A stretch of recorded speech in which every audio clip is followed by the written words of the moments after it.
Bonjour à tous et bienvenue dans le débrief de cette 33e journée de Ligue 1 qui opposait Reims, 7e avant la rencontre, à Saint-Étienne, 4e avant la rencontre. Et il faut dire que les Stéphanois ont des ambitions européennes très claires et affichées.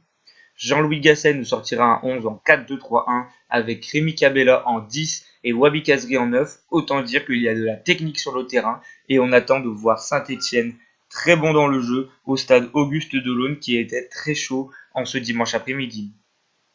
Et le premier but stéphanois viendra à la 25e minute de cette erreur de relance du gardien Mendy de Reims, frappe de caserie repoussée et Rémi Cabella viendra conclure avec un joli but de Renard. À la mi-temps, les Verts mènent 1-0 avec un assez bon jeu, 57% de possession et pas moins de 14 tirs à la fin du match. Les Verts auront maîtrisé leur sujet et iront même prendre l'avantage avec cette action à la 51e minute. Très beau mouvement initié par Rémi Cabella qui trouvera Amouma sur le côté, centre du Stéphanois, Arnaud Nourdin avec la reprise, repris par Kazri, but contre son camp du défenseur Engels et victoire 2-0 de Saint-Étienne sur les terres rémoises.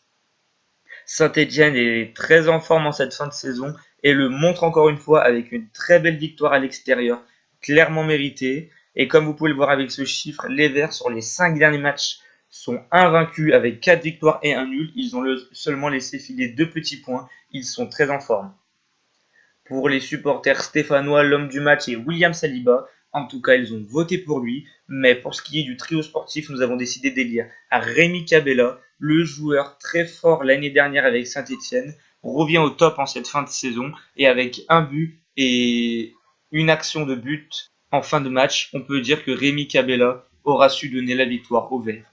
Les Stéphanois sont quatrième au classement à 3 petites longueurs du rival lyonnais et même si la pudeur de Gazelle et la prudence sont de mise, on peut commencer à rêver de la Ligue des Champions du côté de Saint-Étienne.